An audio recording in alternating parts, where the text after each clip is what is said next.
Hello students, good morning. कैसे आप लोग? आज हम आपका सोशल साइंस वर्मा प्रेस जो है उसका सेट 2 लेके आए हैं।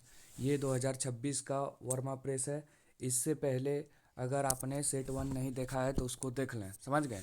और जिसको नोट्स चाहिए व्हाट्सएप में मैसेज करें, फ्री में नोट्स मिलेगा, कोई फ़ी नहीं लिया जाता है, समझ गए। तो चलिए शुरू करते हैं। Social science set 2 class 10। और भी सब्जेक्ट जो है मैथ, हिंदी, इंग्लिश और साइंस, इसका भी सेट बन गया। तो आप लोग उसको ध्यान से देखिए। और मैथ का सब्जेक्टिव भी शुरू हो गया है, तो आप लोग सभी वीडियो को ध्यान से देखिए, समझ गए।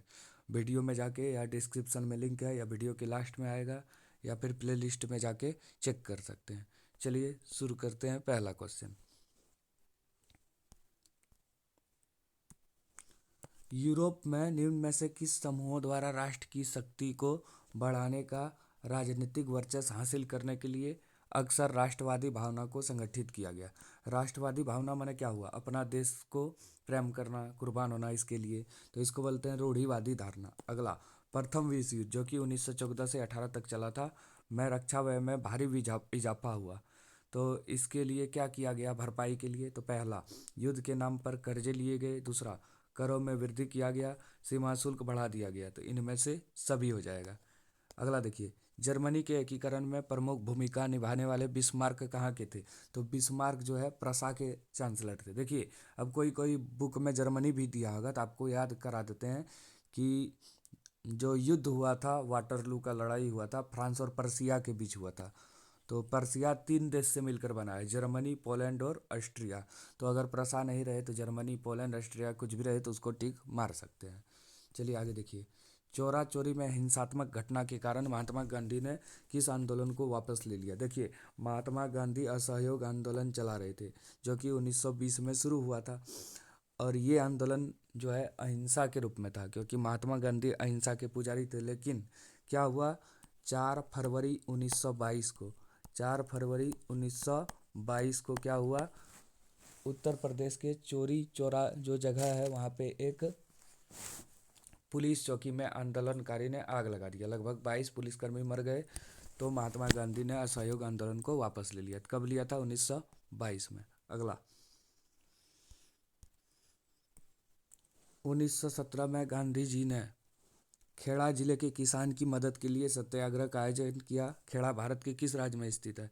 तो खेड़ा आपका गुजरात राज्य में स्थित है। अगला, निम्न में से किस देश को वीटो का अधिकार प्राप्त नहीं है? नहीं बोला गया है। तो वीटो का अधिकार बेल्जियम को प्राप्त नहीं है। अगला क्वेश्चन, त्रिनिदाद में मुहर्रम के सालाना जुलूस को एक विशाल उत्सवी मेले का रूप दिया गया। इस मेले का नाम क्या है? तो इसका नाम है हौसे। आगे देखिए, बुनकरों ने कच्ची कपास की समस्या का सामना क्यों करना पड़ा? तो कच्चे कपास के निर्यात में वृद्धि हुई थी। किस मशीन के आने से बुनकरों को बड़े करघे चलाने और चौड़ी अरज का कपड़ा पहनने में मदद मिली? तो ये होगा फ्लाइंग शटल। ज्योतिबा फुले ने 1871 में जाति प्रथा के अत्याचारों पर कौन सी पुस्तक लिखी? गुलामगिरी। बहुत इंपॉर्टेंट क्वेश्चन, गुलामगिरी किसने लिखा? ज्योतिबा फुले। ये भी आ सकता है। अब चलिए, ये सोशल साइंस है तो इसमें आपको history, geography, political science, economics सब मिलेगा आपको, समझ गए। अगला क्वेश्चन देखिए, पंजाब में भूमि निम्नीकरण का निम्न में से मुख्य कारण क्या है? तो अधिक सिंचाई। तो पंजाब में अधिक सिंचाई किया जाता है जिससे मिट्टी का ऊपरी परत जो है बह जाता है। निम्न में से किस मृदा को रेगर मृदा या रेगुर मृदा कहते हैं? तो काली मिट्टी को। और इसका निर्माण ज्वालामुखी के फटने से होता है। और काली मिट्टी पे मुख्य रूप से कपास की खेती की जाती है। और काली मिट्टी सौराष्ट्र, महाराष्ट्र, गुजरात, मध्य प्रदेश, ये सब राज्य में पाई जाती है, समझ गए। भारतीय वन्य जीवन रक्षण अधिनियम कब लागू किया गया? 1972 को। भारत में उपलब्ध स्तनधारी में से कितने प्रतिशत को लुप्त होने का खतरा है? लगभग 20% को खतरा है लुप्त होने का। ये तो याद करने वाला क्वेश्चन है। नर्मदा बचाओ आंदोलन का नेतृत्व किसने किया? मेधा पाटेकर। ये भी आ सकता है क्वेश्चन, मेधा पाटेकर किस आंदोलन से संबंधित है? तो नर्मदा बचाओ। वर्तमान समय में भारत में कुल विद्युत का लगभग कितना प्रतिशत भाग जल विद्युत से प्राप्त होता है? तो 22%। भारत में धान की खेती मुख्य रूप से किस फसल ऋतु में की जाती है? तो खरीफ।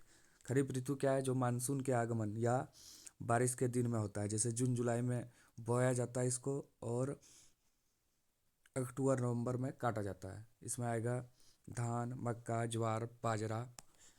झारखंड में गोवा और मुंडी, नोआ मुंडी में कौन सा खनिज पाया जाता है? तो लोह अयस्क।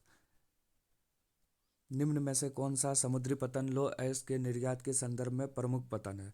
तो ये होगा मार्गो गाओ। श्रीलंका में किस समुदाय के नेता ने अपनी बहुसंख्यक के बल पर शासन पर अपना प्रभुत्व जमाना चाहा? सिंहली। सिंहली बहुसंख्यक है श्रीलंका में। सत्ता में भागीदारी की आवश्यकता कहाँ पड़ती है? तो क्षेत्र, भाषा और जाति के आधार पर बटे समाज में, क्षेत्र विभाजन वाले बड़े राज्य में, प्रत्येक लोकतांत्रिक राज्य में। तो इनमें से सभी होगा। संवैधानिक प्रावधानों और कानूनों के क्रियान्वयन को देखरेख में महत्वपूर्ण भूमिका कौन निभाता है? तो न्यायपालिका निभाता है। निम्न में से कौन सा देश धार्मिक और जाति विभाजन के आधार पर हुई राजनीतिक होड़ में कई टुकड़ों में बांट गया है? तो यह है यूगोस्लाविया।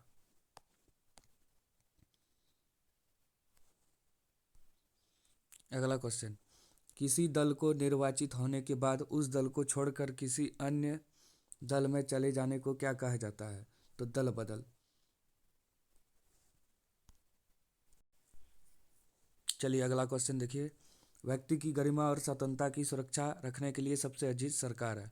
तो सबसे अच्छी सरकार जो है लोकतंत्र है। विकास का लक्ष्य है, सभी के लिए विकास का अर्थ है आय में वृद्धि होगा, रोजगार, स्वास्थ्य सुविधा, तो इनमें से सभी। राष्ट्रीय ग्रामीण रोजगार गारंटी अधिनियम NREGA, इसका मुख्य उद्देश्य क्या है? तो रोजगार को दोहरे लक्ष्य को प्राप्त करना, 100 दिनों की रोजगार प्रदान करना, गरीब परिवार की आय में वृद्धि करना, तो इनमें से सभी होगा। मुद्रा का प्राथमिक कार्य क्या है? विनिमय का माध्यम, मतलब मुद्रा द्वारा किसी भी वस्तु या सेवा को हम लोग खरीद बेच सकते हैं। अगला, वस्तु विनिमय प्रणाली। वस्तु विनिमय प्रणाली क्या होता था? एक वस्तु दो, दूसरे वस्तु लो।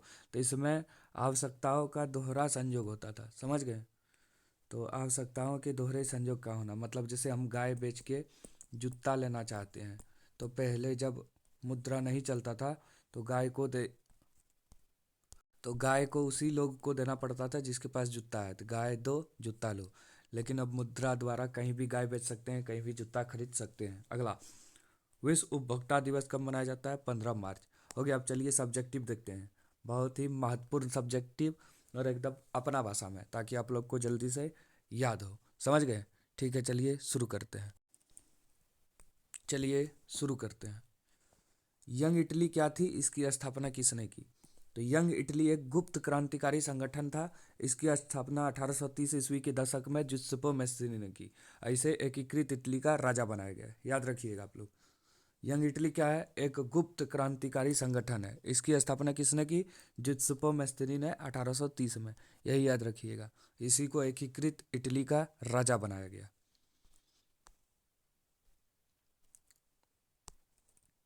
अगला, दांडी यात्रा का क्या महत्व है? तो दांडी यात्रा महात्मा गांधी ने शुरू किया था सविनय अवज्ञा आंदोलन के साथ 1930 में। तो ये यात्रा क्या है? तो महात्मा गांधी ने नमक कानून के खिलाफ अहमदाबाद के साबरमती आश्रम से दांडी तक पैदल यात्रा किया था और नमक कानून को तोड़ा था। यही आपका दांडी यात्रा। चलिए अगला क्वेश्चन, लोह खनिज क्या है? उदाहरण देकर समझाइए। तो ऐसा खनिज जिसमें लोहे के अंश पाए जाते हैं उसे लोह खनिज बोला जाता है। तो लोह खनिज होगा कौन कौन? तो लोह अयस्क, फेरस, कोबाल्ट, निकेल, ये सब होगा। लोहा, cobalt, nickel, chromium, zinc, tungsten, nickel, ये सब है। तो डायरेक्ट लिख सकते हैं, ऐसा खनिज है जिसमें लोहे का अंश पाया जाता है उसे लोह खनिज कहा जाता है। जैसे लोह अयस्क, manganese, chromium, cobalt, nickel, tungsten. Kharif फसल क्या है?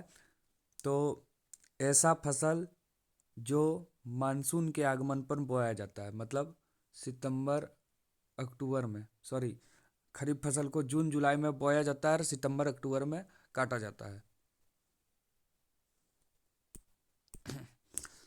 ध्यान रखिए, खरीफ फसल क्या है? तो ऐसा फसल जिसको मानसून के आगमन पर, मतलब बारिश में बोया जाता है जून जुलाई में, और इसे अक्टूबर नवंबर में काटा जाता है, याद रखिएगा। अक्टूबर नवंबर में काटा जाता है, इसी को बोला जाता है खरीफ फसल। जैसे चावल मतलब धान, मक्का, बाजरा, कपास।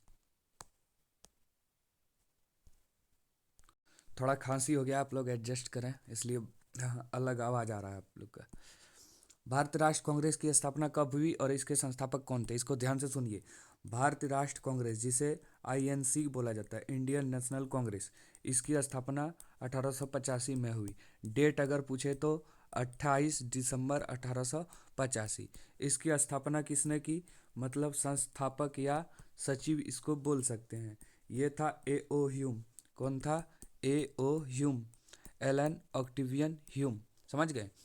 और इसका अध्यक्ष पूछे तो, भारतीय राष्ट्र कांग्रेस के प्रथम अध्यक्ष पूछे तो वेमेश, फर्स्ट अध्यक्ष ये प्रथम अध्यक्ष वेमेश चंद्र बनर्जी। और भारतीय राष्ट्र कांग्रेस जो है, इसकी स्थापना मुंबई के गोकुलदास तेजपाल संस्कृत विद्यालय में हुई और उस समय इसमें 72 प्रतिनिधित्व थे। इतना आपको याद रखना है। भारतीय राष्ट्र कांग्रेस की स्थापना 1885, डेट 28 दिसंबर 1885। संस्थापक या सचिव ए ओ ह्यूम माने एलन ऑक्टिवियन ह्यूम, स्कॉटलैंड के थे ये। और इसका प्रथम अध्यक्ष वेमेश चंद्र बनर्जी। और कहाँ पे स्थापना हुई थी भारतीय राष्ट्र कांग्रेस का? तो ये मुंबई में हुई थी, गोकुलदास तेजपाल संस्कृत विश्वविद्यालय या महाविद्यालय। 72 प्रतिनिधि ने भाग लिया था। सॉरी। चलिए, गठबंधन सरकार से आप क्या समझते हैं? तो देखिए, एक से ज़्यादा राजनीतिक पार्टी द्वारा मिलकर बनाई गई सरकार को गठबंधन सरकार बोलते हैं, इतने लिखना है। जैसे एनडीए ये मोदी का है, और इंडिया गठबंधन ये राहुल गांधी का है। समझ गए?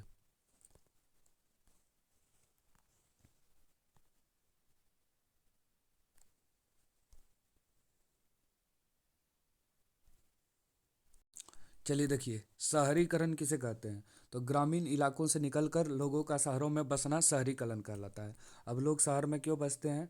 तो रोजगार के लिए, शिक्षा के लिए, अच्छा स्वास्थ्य सुविधाएं उसको मिलेगा, रोजगार, शिक्षा, स्वास्थ्य, सुरक्षा मिलेगा, ये सब के लिए। और शहरी क्षेत्र में अधिकतर लोग द्वितीयक और तृतीयक क्रियाकलाप से जुड़े रहते हैं, जबकि ग्रामीण क्षेत्र में अधिकतर लोग प्राथमिक क्रियाकलाप से जुड़े रहते हैं। अगला, हमारे देश के विकासात्मक लक्ष्य क्या होना चाहिए? ऐसी परिस्थितियां उत्पन्न करना जिसमें लोगों को उसकी आवश्यकता के अनुसार रोजगार मिले, स्वास्थ्य मिले, सुरक्षा मिले, यही सब है। तो उच्च प्रति व्यक्ति आय, उच्च साक्षरता दर, स्वास्थ्य स्तर, पूर्ण रोजगार एवं उत्तम संरचनात्मक सुविधा, यही है। यह भी क्वेश्चन बहुत इंपॉर्टेंट है। देखिए आप लोग ध्यान से, विश्व व्यापार संगठन क्या है और यह कब और क्यों स्थापित किया गया? विश्व व्यापार संगठन, इसकी स्थापना 1 जनवरी 1995 में किया गया। WTO,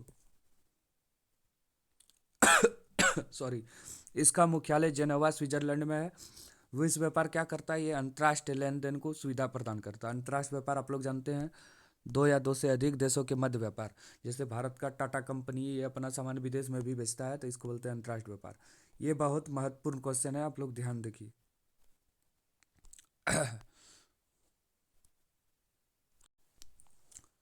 मारियान और जर्मेनियन कौन थे? जैसे भारत में भारत माता है, उसी तरह जर्मनी में जर्मेनिया है, सब इसको पूजा पाठ करता है। अब मारियान है फ्रांस में। तो देखिए यहाँ पे लिखा गया है, फ्रांस की क्रांति के दिनों में कलाकारों ने नारी रूपकों का प्रयोग अमूर्त विचारों मतलब स्वतंत्रता, मुक्ति, ईर्ष्या, लालच आदि को प्रकट करने के लिए किया। कुछ कलाकार ने इस महिला रूपकों का प्रयोग एकता के राष्ट्र प्रतीक के रूप में किया। फ्रांस में राष्ट्र के प्रतीक के रूप में लोकप्रिय ईसाई नाम मारियन दिया गया। उसे लाल टोपी, तिरंगा और कलगी के साथ दिखाया गया और उसकी प्रतिमाएं सार्वजनिक चौराहे पर लगाई गई ताकि लोगों को एकता के राष्ट्र प्रतीक की याद आती रहे। इसी प्रकार जर्मनी में जर्मन राष्ट्र के प्रतीक के रूप में जर्मेनिया को रूपक माना गया। इसे बलूत वृक्ष के पत्तों के मुकुट से सजाया गया, क्योंकि जर्मनी में बलूत को वीरता का प्रतीक माना जाता है। हो गया, आप लोग समझ गए। अब बहुत ही अच्छा भाषा में भी था, तो उसको चेंज नहीं करना है। अगला क्वेश्चन देखिए, भारतीय अर्थव्यवस्था पर महामंदी के प्रभावों की व्याख्या करें। तो भारतीय अर्थव्यवस्था पर महामंदी का प्रभाव, क्या प्रभाव पड़ा? तो इस महामंदी जो कि 1929 में शुरू हुआ था, 34 तक चला था, तो भारत के आयात और निर्यात पर 50% की कमी आई। इस महामंदी का बंगाल के पटसन पैदा करने वाले लोगों पर विशेष रूप से बड़ा विनाशकारी प्रभाव पड़ा। पटसन के मूल्य में 60% गिरावट आई, जिससे बंगाल के पटसन उत्पादक बर्बाद हो गए और वो कर्ज के बोझ तले दब गए। छोटे छोटे किसान भी इस बर्बादी से बच ना सके। उसकी आर्थिक दशा खराब होती जा रही थी। सरकार ने उसके भूमि पर तथा अन्य करों में कोई कमी न की। 1930 में शुरू होने वाली सिविल अवज्ञा आंदोलन इस आर्थिक मंदी का सीधा परिणाम था, क्योंकि ग्रामीण क्षेत्र अशांति का क्षेत्र बन चुका था। अगला,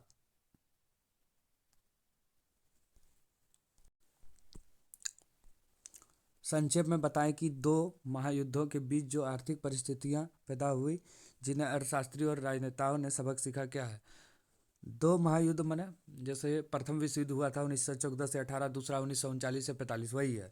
तो अंतर युद्ध के आर्थिक अनुभव बहुत खराब थे। अधिकतर देश बर्बाद हो गए और बहुत से शहर नष्ट हो गए। अर्थशास्त्री और राजनेताओं ने सबक सीखा कि उन्हें औद्योगिक देशों को आर्थिक स्थिरता को सुनिश्चित करना होगा। साथ ही उसमें सारे संसार को परस्पर आर्थिक निर्भरता की समझ भी उत्पन्न हुई।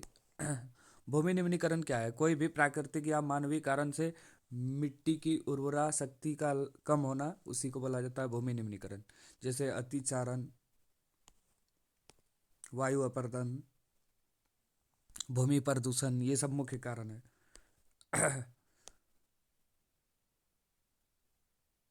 आज इतना ही रखते हैं, थोड़ा खांसी हो गया है। ठीक है, धन्यवाद। आप लोग वीडियो को देखिए, और भी सभी सब्जेक्ट का वीडियो अपलोड हो गया है। अब मैथ का कल 3 वीडियो अपलोड हुआ है, आप तीनों देखिए, समझ गए। ठीक है, धन्यवाद।